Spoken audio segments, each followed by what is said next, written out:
right, let me go ahead and get on here for live for a little bit. Let me get this thing going. Hold on, let me fix this thing.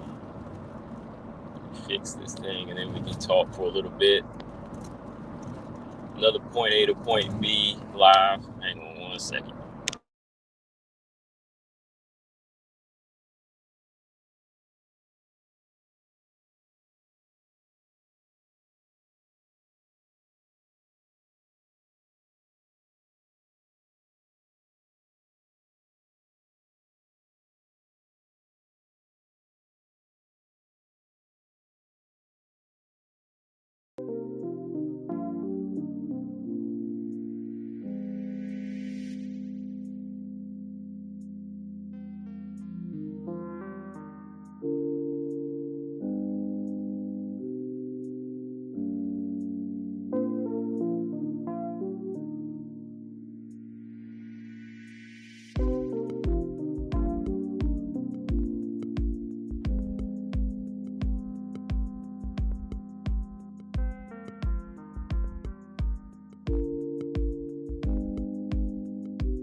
There you go. Let's talk a little bit about some of these interviews here, man. Holly Holm and what she's going to be doing, and we just got to face the inevitable, man. You know, Holly Holm's probably gonna get her title shot again. So I want to just talk about what's next for her a little bit, and then we got Valentina. I was taking a look at her interview this afternoon, and I'm just kind of wondering, man, like, what is Holly Holm? Not Holly Holm, but what is Valentina's mindset moving forward? You know, moving forward in a rematch with Alexa Grasso. You know, she wants it, but the question is, you know, can she get it back, right? So, yeah, I'm gonna just be on here for a little bit, maybe till like 5:50. Yeah, about 5:50. All right. So, Holly, you know, she did what she was supposed to do against Yana. I know that's another fight that's going to put BJ probably out for another week. You know, Yana Santos, she came up short again, right? Well, she didn't come up short. I mean, she got swept in this fight. Yana, you know, she of course knows Holly, but Holly knows her, and it always comes down to levels in this thing. I mean, Holly didn't really show her age in this fight. She looked like a fighter that was trying to make a statement. You know, a fighter that wants to prove that she's still strong, and a fighter that looked like she just signed a 6-fight deal, right? So she's trying to keep it going. So, you know, Holly did her thing. You know, I can't knock her. If a fighter can continue to fight on and do what they do, you know, what can I say? So that could have been Yana Santos's chance to dominate and retire her. But, you know, Yana, I've never really seen too many like crazy dimensions with her on the feet. Like, she's never really had anything too outstanding to offer when it comes like to her stand up. Like, power is not really anything that stands out with Yana to me. Speed and nothing like that. You know, her main thing is the clinch battle, and her trying to clinch up with Holly Holm. If that was her only weapon, then, you know, she was going to lose that fight, because Holly's a lot stronger. Even at 41, Holly's a lot stronger than her, right? So 30-27, pretty much. Yana didn't offer anything on the back either. So, you know, moving forward here, Holly Holm in a recent interview said that, hey, you know, she still wants to keep on trying. She still has that competitive bone in her. She knows that she's not 25 or 30 years old anymore, but she still wants to give it one more shot. And I think that's a realistic approach. Like, before I was kind of thinking she had that delusional mindset. You know, I thought Holly kind of had that delusional mindset where she was feeling like I can keep doing this forever and ever. But I think she knows. You know, I think a lot of people know deep down sometimes, but I think this is just something Holly's been doing forever that you can't just turn away from it that easy. You know, you've seen it in boxing. You know, she comes from that world of boxing, so she knows how it is. Like, it's hard to just retire. You know, it's hard to just go out.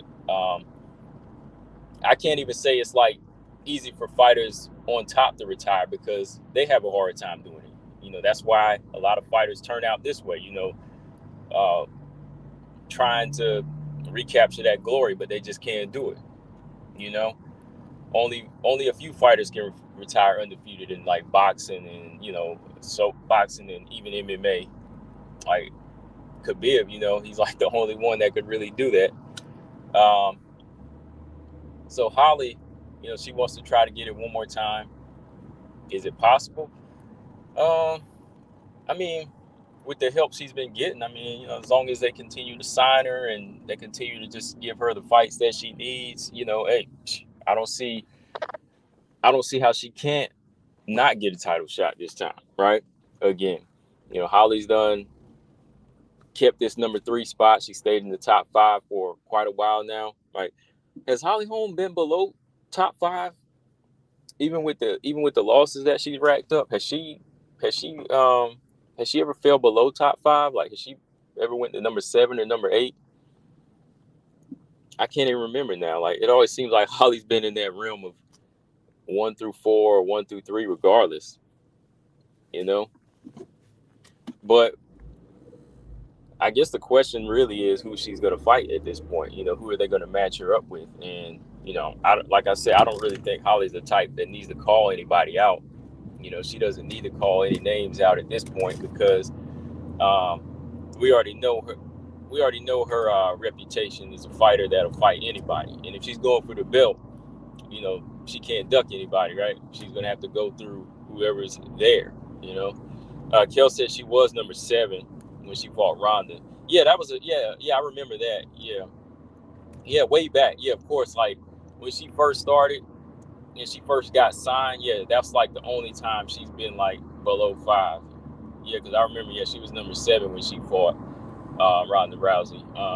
But yeah, besides that, I really don't think she's ever been below that. So there really should be no trouble for her getting to a title shot at this point. Unless Juliana Pena is lined up for it, or if they decide to make them 2 fight, which I think would be a good matchup. You know, I think that Holly and Pena would be a nice fight before either one of them take it on Amanda Nunes again. You know, that's a good fight. You know, that's a good exposure fight. That's a good payday for both fighters. You know, I can see them making that as a main event on a fight night card. So I could see. Well, I can't say I see Juliana Pena humbling herself for that one, but I think she should. You know, I think she should humble herself for that fight because that would just be a good style-wise, you know, good entertaining fight style-wise. Kel said, I think Holm needs that Tate rematch. She needs that one before she retires. Yeah. I think so, too. I agree with that, man. I keep forgetting about that fight. Like, now that she has a 6-fight deal, that's definitely one I think she needs to go back and get. Like, even if she didn't get like a title fight, I think that Miesha Tate fight is one that kind of bugs, you know, I think kind of bugs her, might irk her a little bit. I think that's one of the fights that irks me too. Like the Amanda fight, hey, that's Amanda Nunes, right? She knocked her out. That's Amanda Nunes. She does what she does. But that Miesha Tate fight, that one kind of rubbed me the wrong way because she was doing well in that fight. She was ahead. She was winning. But then, boom, Tate comes out of nowhere and submits her, right? So you're like, oh, man. You know, she made one simple mistake in that last round and, you know, lost the belt. And from there, it's just been kind of downhill, right? So I think that's one of those fights that she could go back and get just because, you know, just because at least that fight. I mean, she got 6 fights. She got a 6-fight deal. So that fight can definitely be made to me. Robot Chicken, I'd like to see that fight again. I think that would be good. If Myra Buena Silva loses to Miesha Tate, but if Miesha Tate loses to Myra Buena Silva in like crazy dominant fashion, then might have to say, Tate, you got to call it quits. Because I don't know how many fights Tate has on her contract now. I think she has maybe like 3 or 4 left, maybe 3, maybe 4, I believe, something like that. But yeah, I can see that, with some fighters like Holly that have been in the game for so long, they want to keep going, but it's like they're at odds with themselves now inside. Like they want to say, okay, it's time to go, but if I leave now, there's always going to be that what if moment. There's always going to be that what if moment. So at 41, you see a lot of fighters fight up into their 40s, even in boxing sometimes, but it can be a dangerous thing. But if that's all she knows, hey, she has to see this as her last opportunity to me. Like, there is no more chances now. Like, you just got to take that full opportunity and make the changes that she needs to make, technically and mentally. Sometimes I think Holly should, change gyms, man. She's been with this gym since the beginning of her career. I know she's loyal, but it would be nice sometimes to just kind of like switch it up and get like a different atmosphere. You know what I mean? Like, you see a lot of fighters early on in their career making like necessary changes, going to gyms that can help you learn something new, take you out of your comfort zone. I kind of think that's what Holly needs to do. Maybe she does like just part-time here and there. She'll work with certain people, but I think that she needs to make like a change moving forward to try to get that belt. Somebody that can help her grow in different, different dimensions, not just the same, not just bringing the same thing. I mean, she has improved her ground game, but I think there's certain things that she could really, really do much more with her athleticism. Mark said Miesha Tate gets beaten up one more time. Yeah, she might tell Holly, let's rematch in BJJ. Right. Fury grappling or something, right? Yeah, because Miesha Tate, man, she's very much on the edges her in her career too. Like maybe even more so than Holly, just because of the punishment she's taking. I mean, they both taking some serious punishment, but I mean, Miesha Tate in her last fight, yeah, BJ said Holly looked good. He said Yana out here fighting dumb. Yeah, man. I mean, that's all I saw, man. I don't know what she was doing, man. I don't know what she was doing in there. Well, I know she was not winning. Hang on one second.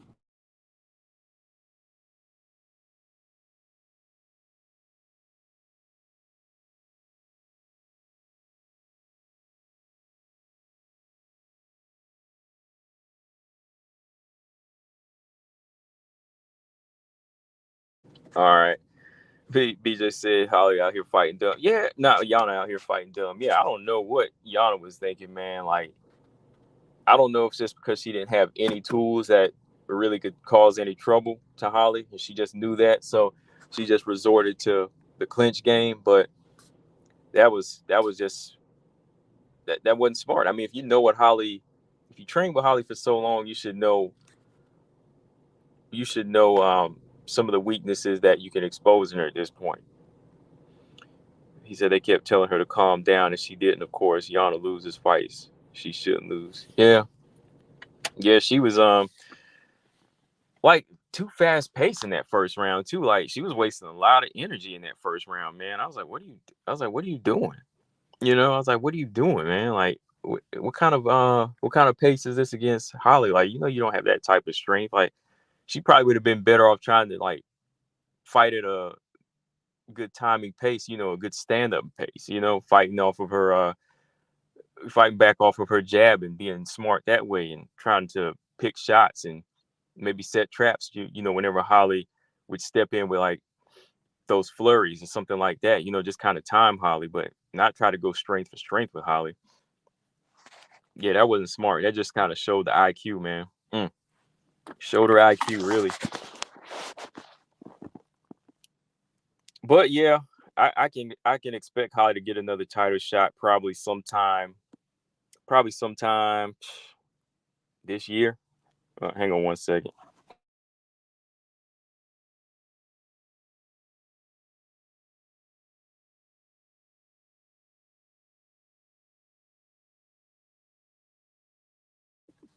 I don't know though.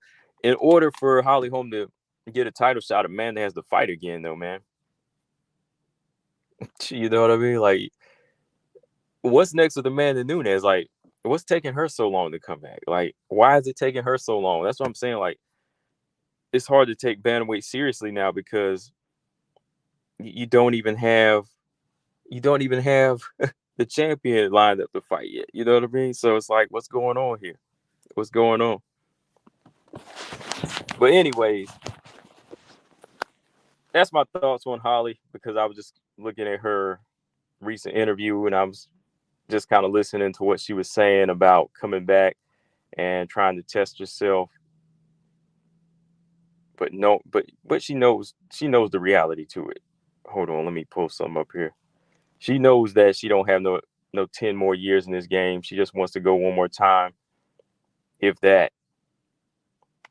Hang on one second. Let me see. I got a few more minutes here. But I'm gonna talk about this a little bit later on too. Yeah, I watched Ariel Helwani's interview with Valentina. This is pretty much her first interview since taking the L to Grasso, right? And once again, Ariel, he's kind of asking the same thing. He'll kind of ask his bait type questions, and he'll try to, I guess, sometimes like the questions he asks are just kind of like what fans are thinking, but what they shouldn't ask. You know what I mean? Like, if you really want to get like real answers from a fighter, maybe you shouldn't ask like some of these just blatant amateur questions sometimes, and he does that. Sometimes he'll lead into something good, but sometimes he'll just kind of throw something out there and you're like, oh, okay, like common sense to tell you how a fighter feels at this point, right? You should know that somebody like Valentina, doesn't want to lose. A fighter like that doesn't want to lose. You should kind of know how they feel after holding on to it for so long, right? But yeah, BJ, I kind of got that vibe. She looked a little agitated. Hey, shout out to Valentina. She came, she did the interview because most people won't sit down and do an interview like that coming off of a loss. Well, it's been about 3 weeks now, so she had time to kind of regroup and talk. But I guess it was just kind of how he was asking some questions. It just seemed so basic and like we already know what happened. Like, get to the point. Like, ask something. Ask something different a little. Like kind of go into how Grasso was doing. Just kind of break it down round by round at this point. Like, let's talk about it like that. Like, how did she feel about Grasso's whole game plan of just switching up her style on her? Because, or ask what frustrated her. You know what I mean? Like, just something different. But yeah, she did seem a little agitated, but I think she's pretty much calm, I think, for the most part. She was still collected. But some of the answers I was listening to, it kind of makes me wonder what's her mind state going to be like going into this championship fight, this rematch, since this is something she's never faced before. Because, fights that were close, fights that were just controversial, that didn't really count as losses, like to, what is her name? Carmouche. Even the Amanda Nunes fight, there's still enough ground for her to always stand on to say, hey, I'm still a better fighter, or, I didn't lose that fight because, the decisions kind of speak for themselves. And at the same time, you got the fans backing you up, right? But this Grasso loss, it kind of puts everything into a new perspective for her and her team. You know what I mean? Because this is somewhere she's never really been before, not in this fashion, right? Of course, she has L's on the record, but those L's, they can always be disputed. They can always be disputed. But this is the one L here that it's really going to be hard for somebody to try to make excuses for, right? Even the most hardcore fans, they have to give Grasso credit and say Grasso done her homework, right? Even the people that pick Valentina, they have to break it down and say Grasso did her homework. Y'all just gotta, you just gotta eat it. You know what I mean? Like, I picked her, and at least for me, the one thing I said about Grasso is, I ain't gonna knock her technical skills. I can't knock her technique. Her technique is great. It's good. The one thing about her, that I was always kind of questioning was, can she handle like the force and the aggression of Valentina? And she woke up. She woke up. A monster was awoken in Grasso. So when that monster woke up, it kind of made Valentina backtrack a little. Not really backtrack, but it kind of made her uncomfortable, right? It kind of made her uncomfortable. Like, no matter how much Valentina is uncomfortable in training, like, going hard and really putting in the work when you training, it's still a controlled environment, right? The trainers, they can always kind of slow it down. Sparring partners, they can always slow it down. It's still a controlled environment. You can go as hard as you want, but it's still controlled. In the actual fight, when your opponent starts doing things you don't like, or they start disrespecting you, then it's out of your hands. And I don't think it's ever been this far out of Valentina's hands before. So I think that's kind of hard to come back from.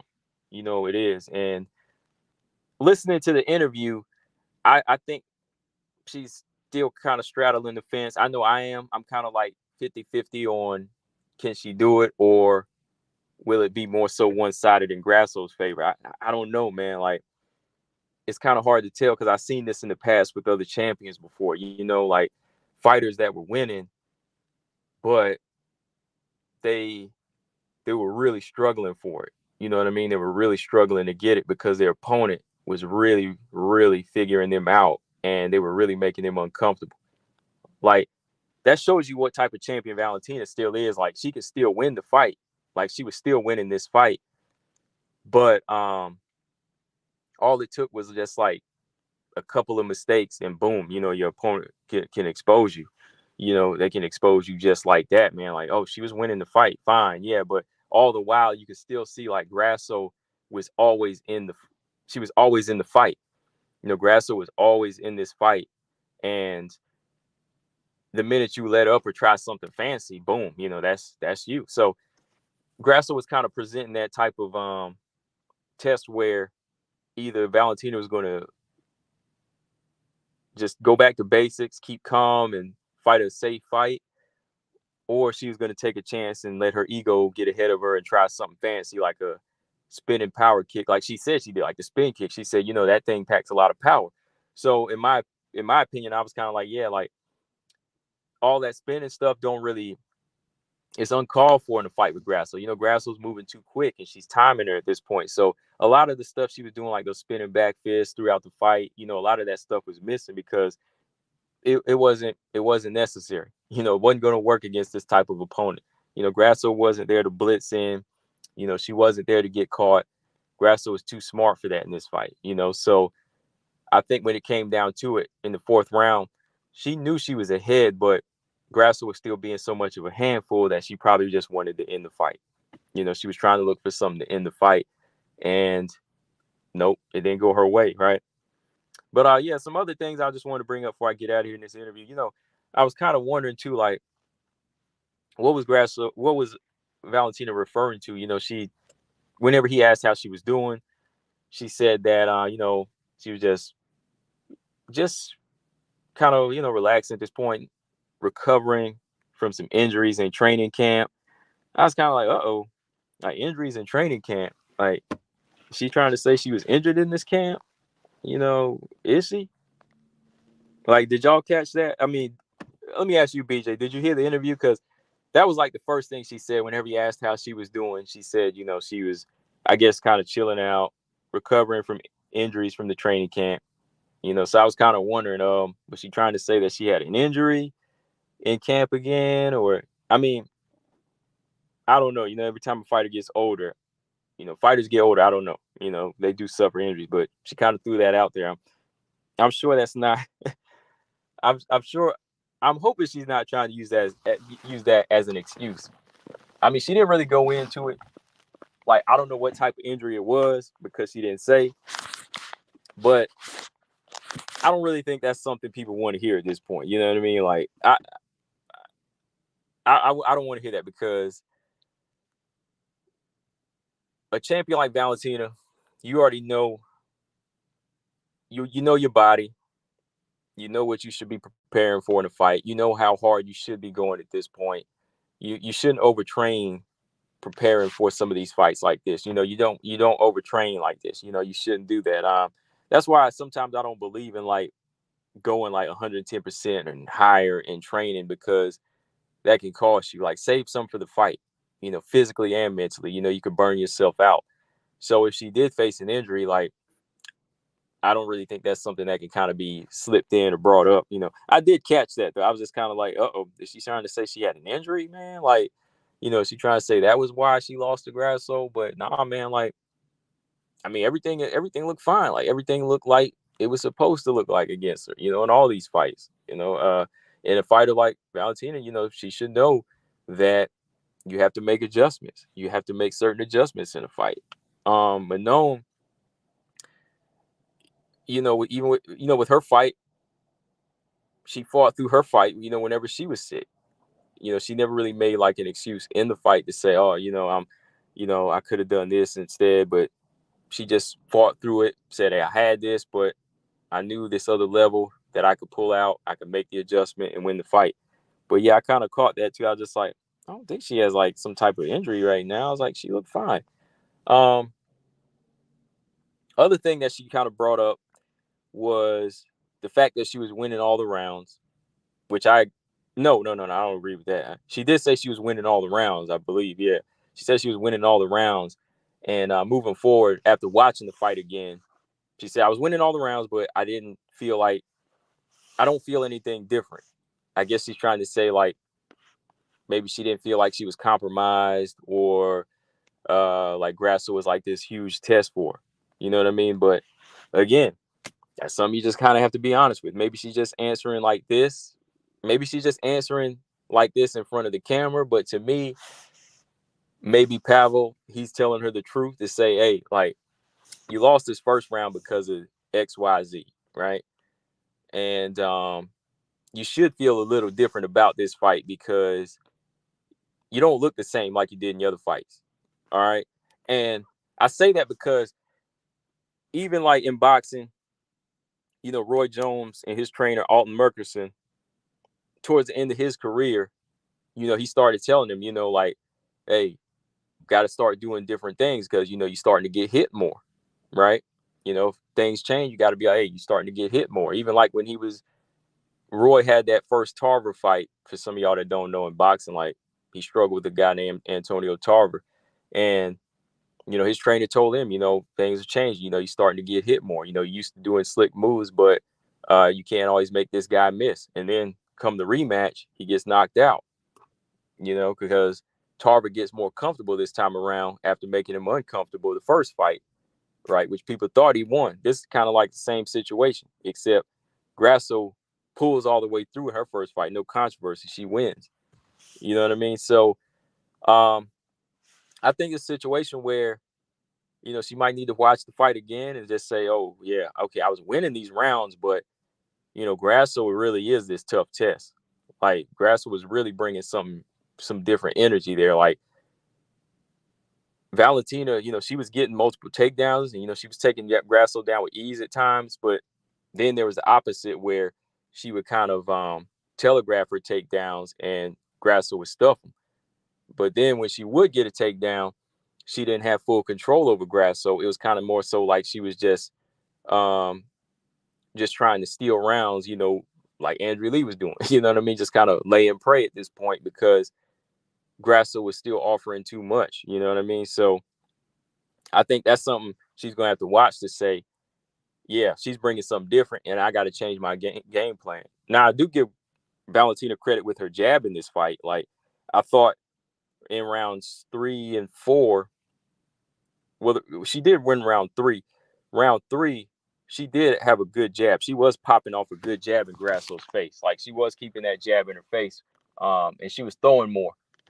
You know, she was having to be active more, so she did kind of pull that out. But it was still like she wasn't following up enough behind the jab. You know what I mean? Like, she wasn't throwing any left hands behind the jab at that point. So she started having to get takedowns to just secure around and keep Grasso on her back. But yeah, just watching that fight, you'll see a complete difference. I mean, from the outside looking in, we did. You know, I saw a fighter that may have been down, you know, in Grasso, somebody that may have been down on the cards, but they were still in the fight, and they were still like causing Valentina multiple problems. You know, she was still causing her problems because she wasn't able to do a lot of the things that she's done in the past. You know, just like sit down and fight off a basic 1-2, pick Grasso up and just slam her and keep her down and just keep her winded. Like, she wasn't able to take the fight out of Grasso. Like, that's key right there. She wasn't able to take the fight out of Grasso. Like a lot of the other fighters she's fought, aside from Tyler Santos, you know, Tyler and Grasso, they pretty much had the fight in them all the way through. It's just that Grasso had more tools. So, yeah, she has to go back and kind of look at that again and say, okay, this is where we messed up, and this is what we have to do. We have to you have to change multiple things in this fight, in my opinion. I think she feels like just a few changes need to be made because of an error, which in that moment it was like one error that she made. And if she would have stuck that round out, she could have secured that round and probably still could have won the fight. Like, even if she lost round 5, right? She still probably could have won that fight if she didn't make that one error. But what led to that error? You know, what led to that error? I mean, not just taking it back to basics. You know, not just taking it back to basics and fighting a simple fight. You know, trying to be too fancy with those spinning back moves and all of that, and you know, setting yourself up for failure, right? So I think there was a lot of things that just kind of led up to it, because I still think it was like a quick hustle where she wanted to get a quick finish in round 4, right? It was a round she was probably winning, but she wanted to kind of get Grasso out of there. And that's kind of the mindset she had. Like, I don't know, what do y'all think? Like, did she underestimate her? Because she said she didn't underestimate her. Which I don't think it's that Valentina was underestimating her. You know, I hate to say that. Like, I mean, of course, there's some fighters you get up for more so than others, but maybe it was the fact that she was too comfortable doing what she does and thinking that's enough to beat her, right? Maybe she was just saying, okay, maybe this is enough to beat Grasso, and this is all I need, which is a way of underestimating. All right, that's just that's just a fancier way of saying she wasn't, but she kind of was, right? Because I mean, she came in talking, saying she knows all of Grasso's fears and she knows all of that, but she said she knows all her fears and all this stuff. So maybe to a certain extent she did underestimate her. You know, maybe she did, because if she didn't, you know, I think she probably would have kind of, like I said, gone back to a plan where we would have kept it simple and just kind of outpointed Grasso until there was a point you could find that open and maybe get a finish, you know? What else was going on? I don't think she really like took her. Yeah, I don't really like to say she like full on took her lightly, but I think she felt there was a point where Grasso would crumble to her. You know, I think she felt there was a point where she thought she was probably going to crumble to her, you know, with ease like that, but that just didn't happen, you know. What else? Like I said, I'm gonna talk a little bit more about it tomorrow because there were some things I wanted to mention. I'm just kind of on the fly here. Rematch, yeah, rematch should definitely be, you know, the next fight. I know Ariel Wani was kind of asking, like, does she think she needs to revisit this later on and maybe take on somebody else? But my opinion, I'm like, nah, man, like they just need to fight now, because this like the first time this happened for Valentina. This ain't like they've been fighting back to back. This ain't like Figueiredo versus Marino. You know what I mean? Like this the first time this type of situation happened to her. So I don't think Valentina really needs to go fight somebody else and then come back and fight Grasso, because you got to remember, like, she was still winning the fight. She just watches this tape and realizes the mistakes she's made. I think, yeah, Valentina, she could still make the right adjustments in this fight and win. Like, yeah, there's a high chance, yeah, Valentina could come back and win this fight. Like, this ain't something she has to revisit. She might as well go ahead and get it now, because going off and fight one of these other girls that's just as tough now and just as hungry. Like, say she go off and fight Aaron Blanchfield, and your mind ain't all in that because you rather have the Grasso fight. And Blanchfield, she's gonna rise to the occasion for this fight. No, man, he rise to the occasion. She rises to the occasion for this fight. You gonna fall back a couple more steps because Blanchfield probably gonna win. She could come in there and beat you. So my thing is, it should be next. A long-time champion like this, just like Amanda Nunes got her immediate rematch. I think she deserves it, but she's got to come into this fight. She got to come into this fight a little bit more humble, and to me, realizing that just because she was winning all the rounds, or 2, 3, and 4, she was still struggling to a certain extent to win these rounds. Right? She was still having quite a time to win this fight. That's how I see it. BJ said, I smell Valentina Chikagan too. Chikagan with loads of confidence. I don't see that fight happening anytime soon. Not anytime soon. Chikagan, I think Chikagan versus Macy Barber, Chikagan versus Tyler Santos. Either one of those are good, man. But yeah, I just think that, even kind of throwing that out there, that's ridiculous. Valentina ain't got to fight anybody else at this point. That just don't make any sense, because he make it sound like Grasso is like this big nightmare that's just been bothering her, and they had this like two fight rivalry already, and like she's been in all these wars, and she needs to go back and revisit, and go on like another fight win streak. No, she ain't got to do none of that. Like, all she just got to do is prepare for this fight. She just has to prepare for this fight. Somebody with 7 title defenses, they deserve that. They deserve to go back and see if they can correct the mistakes they did the first fight. So yeah, the referee standing them up. I might talk about that a little bit later, because I'm really about to jump off here now. Because that was some whole other thing, man. That was some whole other thing. Six said Valentina's taking the loss pretty bad, just based on her demeanor and body language in the interview with Ariel. Yeah, I don't really think she's, maybe more so how she's saying it. I could see how some people think she might be taking it hard or taking it bad, but she still thinks of herself as unbreakable. That's good. I mean, that's what it is, like,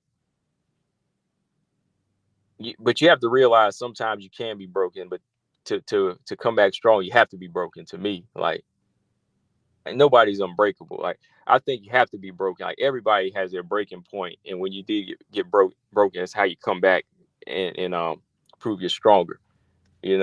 That's kind of how I see that. But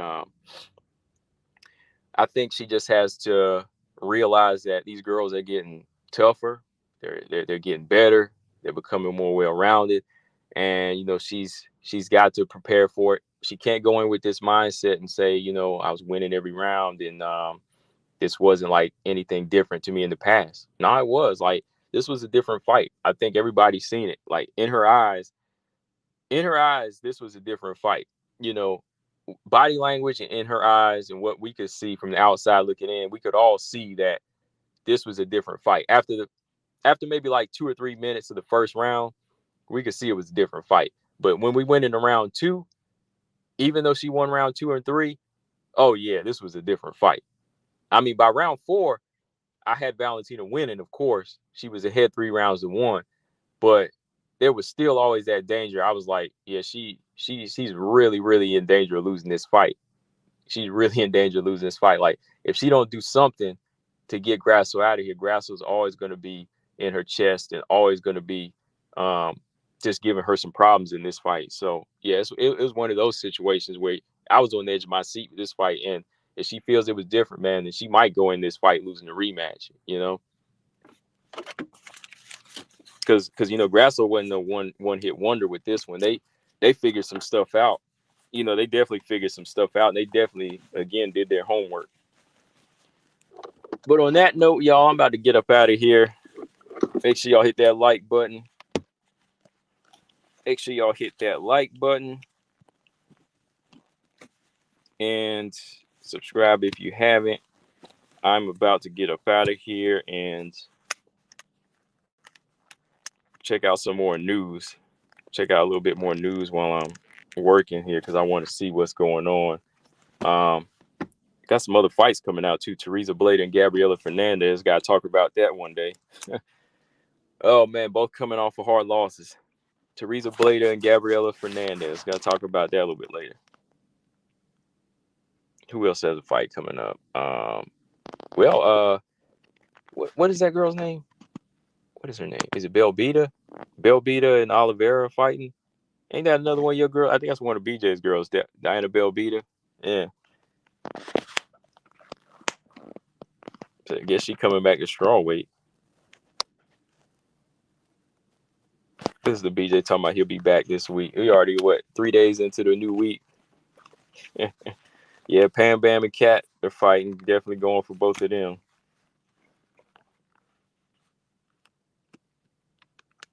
I got one of Pam's shirts, to support her. Got one of her shirts to support her. I said, oh, let me get one of Pam's shirts. So out here, support her. Shout out to Pam Bam Sourcing. But yeah, let me rock out here. Make sure y'all subscribe. Combo Breaker 99. I'm out. Peace.